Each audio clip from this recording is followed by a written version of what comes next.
doing, folks? This is a very special Collider Heroes interview. I'm Coy Jandro, here as always with Amy Dallin, and we are with Toney Revolori. How you doing, man? Hello, guys. I'm good. Welcome! Oh, thank you, guys. No more. Thank you. You, of course, know him from many of your favorite movies, but especially as Flash Thompson in Spider-Man Far From Home. Congratulations! Thank you. Yeah. It is out right now, and I know it's been a whole whirlwind of press and melee of stuff coming together, and now we're here. I loved Flash's evolution from 1 to 2, from Homecoming to here. Thank you. I love you guys got to play us some subtext. Yeah, we did.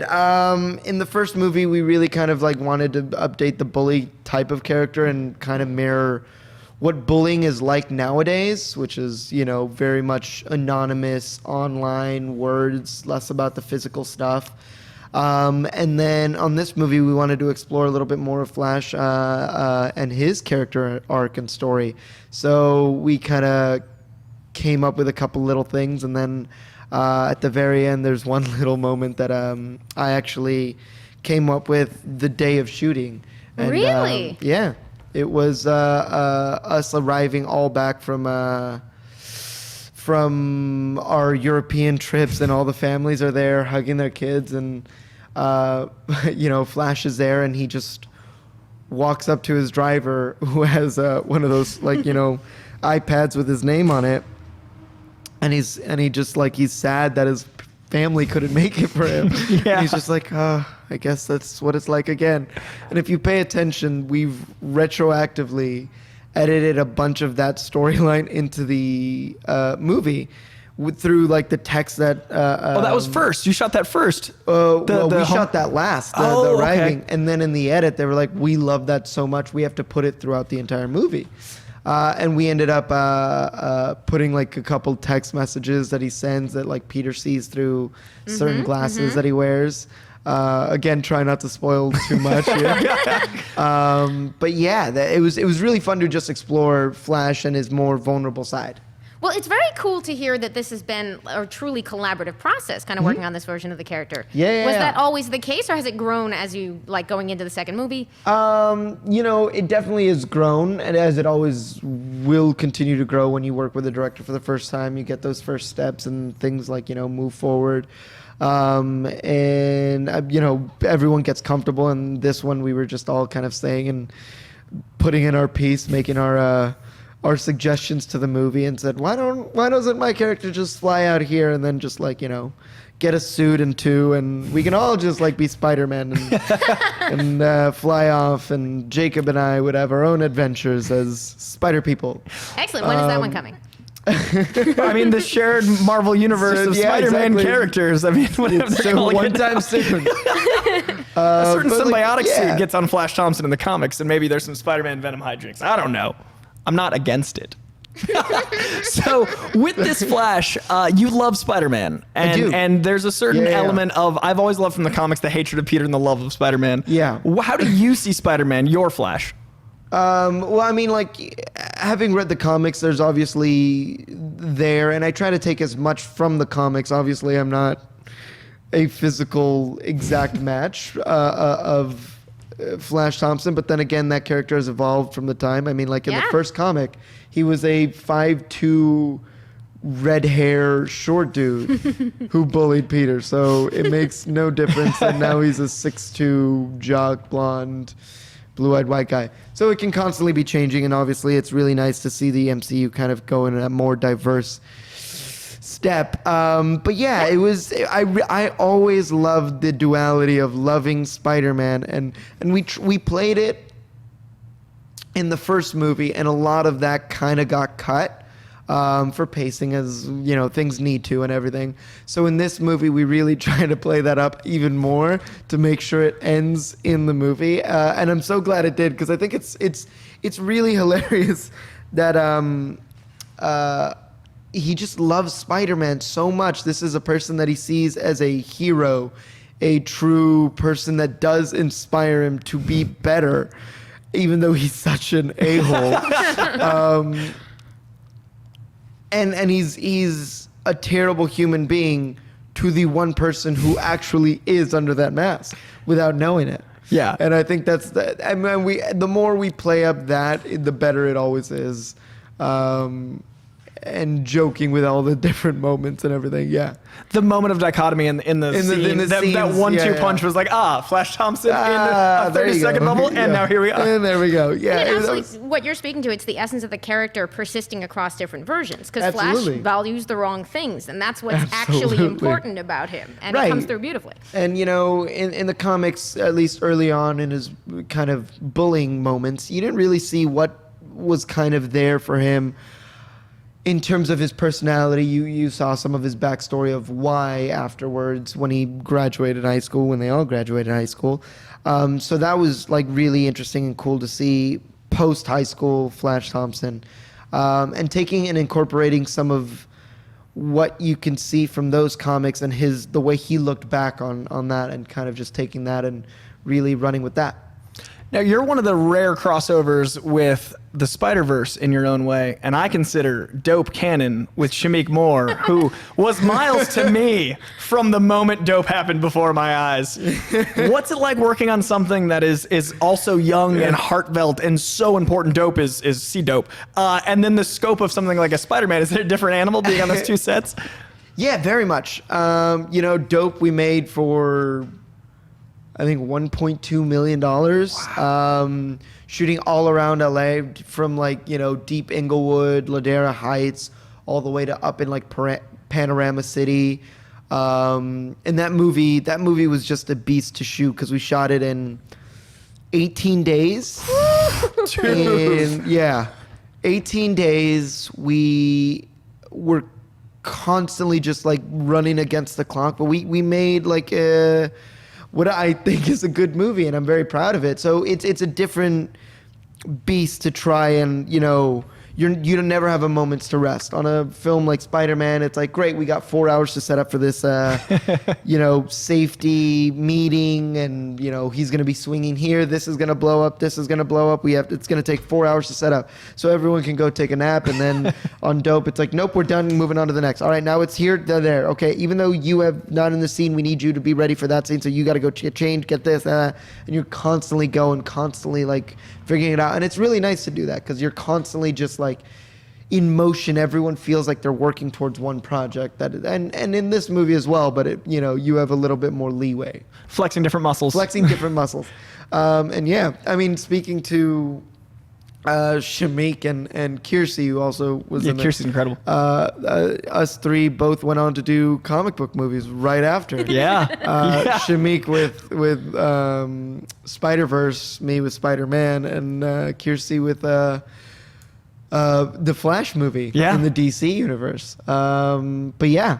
It was really fun. We all kind of joke about it. It's like, all right. It's like, obviously we did that movie. Of course, all of us were going to be in some sort of comic book movie after that movie. It's your little Justice League that formed, and now you guys get to all do now we're things. gone. We'll come back for the sequel and make inside jokes about, DC and Marvel now. It'll be about 2000s hip-hop instead of 90s hip-hop. Exactly. It'll be down the line. All about it, man. So it's a lot of, what's 2000 hip-hop? Nelly, very popular. Pitbull. Gnarls Barkley? Jake Sean Paul. Dude, that Sean Paul love is strong. Can you speak to making Far From Home? Speaking of the inside jokes coming out, just for us watching that process, the camaraderie that built up among this cast. No, it was great. I mean, it was a lot of fun. I obviously seeing Tom, Zendaya, Jacob, and Gary again was great. And Gary was 15 when we shot the first movie. Wow. And I think she turned 18 right as we wrapped this one. And it was great. We were all just hanging out and joining the new cast members from Remy Hee and Zach Barak. Mm-hmm. We were all just hanging out and having fun. And Jacob, Remy, and I stayed in a little apartment complex, so we would constantly just be hanging out with each other. Cook for each other, go to a bar, this, that, and Zach was a block away, so he would constantly be joining us. And there's just, we just had a lot of fun on set, and when all of us were on set together, it was just a riot. They had to keep telling us to keep quiet and everything, which was terrible. But yeah, it was a lot of fun shooting with these guys, and, hopefully we'll be back for another one. Yeah. Or there'll be many more to come. Now, the snap being what it was really cool to experience the Marvel Universe with such a change from the comics, with you as a comic fan, when you first found out the scope of what they were doing, we won't touch on spoilers for the future, but we can talk about Endgame. It's been out a while. The moment you found out about the Endgame snap and like that ramifications. I knew that right as Infinity War was maybe a month in theaters, we started doing this and I had to read the script, and this spoiled Endgame for me. Because obviously we are next, so we had to figure out. And then when we got to London, they sat us down and told us who's gone, what's happening, what on earth we need to know for our, characters. So I was like, oh, cool. Billions of dollars of secrets. I mean, like, it's that, but it's also like, no, I don't get to enjoy the movie. And I went to the Endgame premiere, and that was awesome, and it was so much fun, but it was like, and here it comes. And I know this. Like, there was a little bit of tension that was cut out. And I went with my friend, and he was like, you got to write down in an envelope, and I want to know if you actually really know. So I wrote down on an envelope everything that happened. He put it in his pocket. When he was done, he opened it up and he was like, "Yeah, you knew everything." I'm like, "I know, I knew everything." Obviously, you were making it up. He's like, "Yeah, I know like, you know Spider-Man, but like, it's like he was like, "What? Does it actually take place? Does it this?" And it was like, I know you don't want me to. The thing is, people ask me for spoilers. They don't want the spoilers. Mm-hmm. They want me to toy with them. Yeah, they want the tease. That's what people want. Worth noting, it's a very Flash Thompson mood. Be like, you better tell me, write a note, blah blah blah. You're on the other end of a Flash Thompson. You better tell me everything, but I'll check later. It's exactly what it is. But no, it was cool to know. It was definitely fun to be in. Funny enough, at the Endgame premiere, I saw Kevin Feige on the carpet, and he was like, "Yeah, you know more than actually some of these other people. Some people don't know if they're dead or not, and you do." And I was like, "Oh my god." Oh no! What power he wields! Like, what a moment! But then I felt like I had all the power. I'm like, I know just as much as he does. Was it at all tempting to go ruin it for someone? No.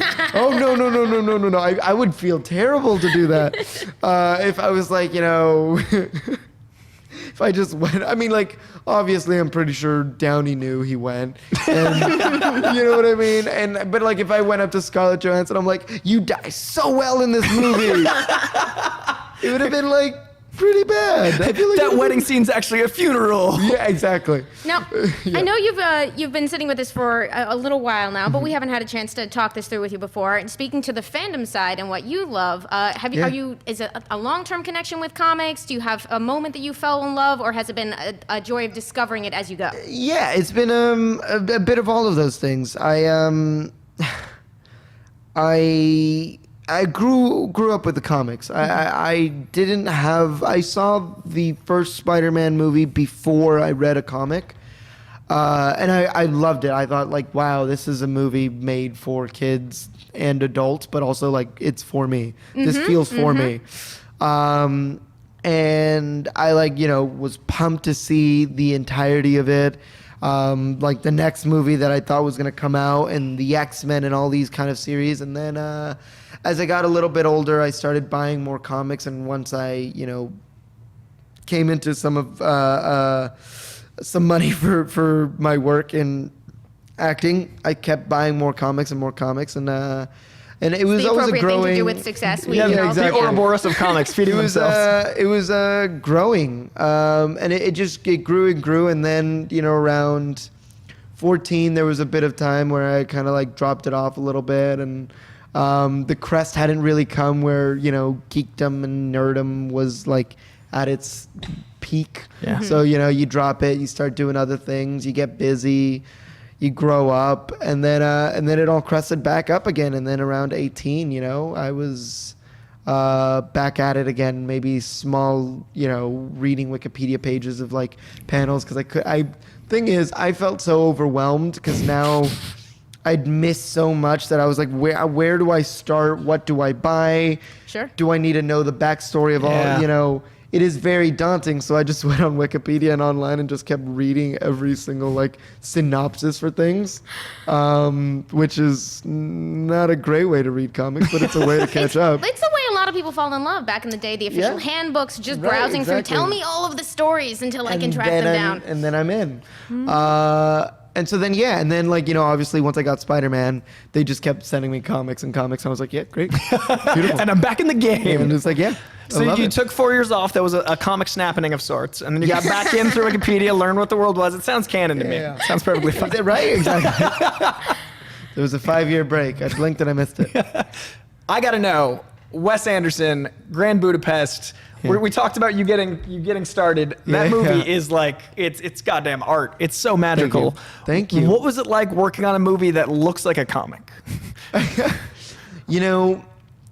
It was, I've never thought of it as looking at it, the way we always phrase it was it looks like every frame you could pause and it's a painting or it's a photo that you would hang on your wall. And it was difficult. There was a lot of things and a lot of preparation and moments that needed to go into it that I wasn't a part of. But, when I came into it, I had to be prepared since I was basically the only person without an Oscar nomination to my name.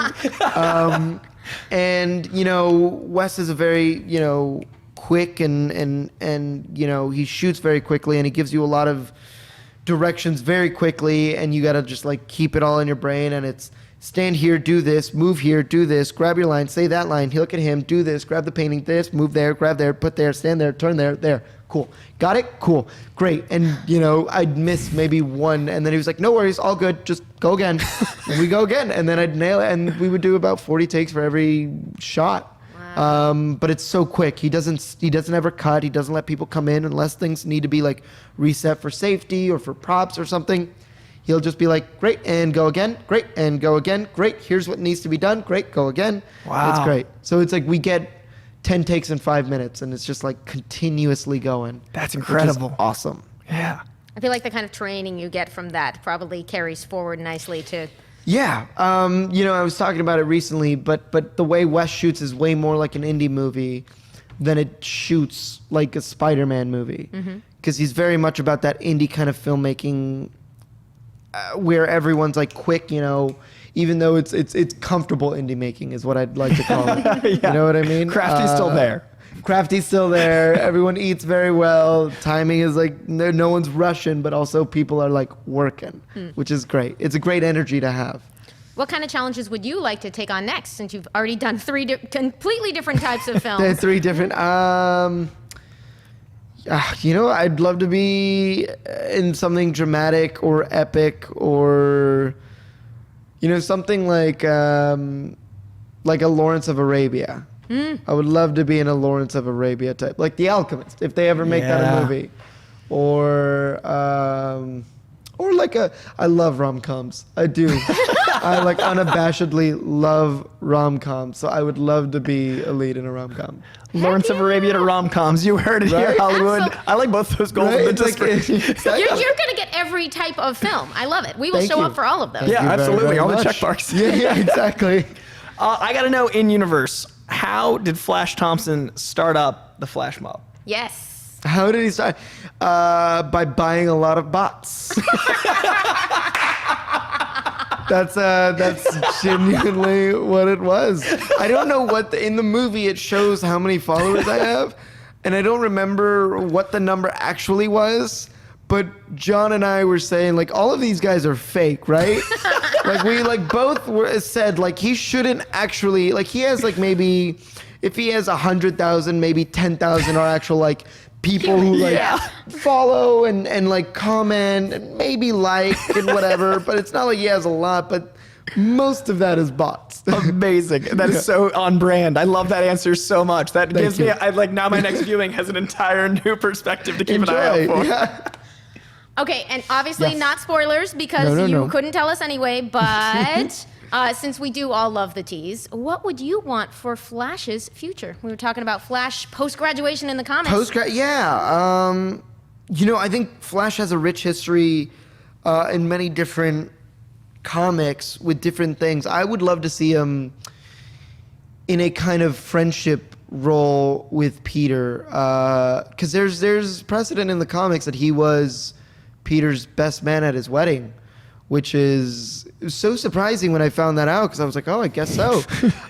So, you know, seeing them become more friendly to each other would be fun. I would love to see him and take Flash, you know, out of the kind of states and into a army setting where, you know, he has been, and you know, the Venom stuff's there, but I think the real kind of heart and meat of Flash's character is really that kind of beginning bit with having his, like, you know, friendship with Peter and going and joining the army.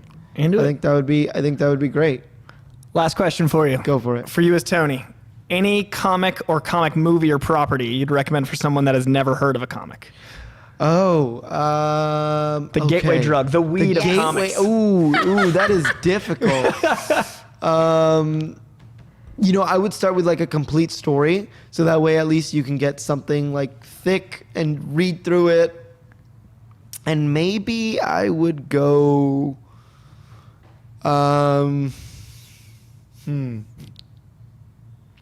That's a tough one. You know what? I'm gonna go. You know, the Amazing Spider-Man story, like Volume 1. Yeah. Ditko and Stanley back in the day. Yeah, way back in the day. Yeah. That was really fun to read. And Flash is great in that. Like, I really enjoy the old Flash, and I like the evolution of Flash. I think the strength of Spider-Man is how great his rogues gallery is and how great his supporting characters are. Absolutely. His family and friends are so vital, and I love the college era where Mary Jane talks like a 70s, like, what? Like the dialogue that comes out of her, like, this hip cat, and then Flash is there like, like, there's so much fun in that era of that early. Absolutely. So I agree. So yeah, I mean, I think it's really fun, and yeah, we'll have fun.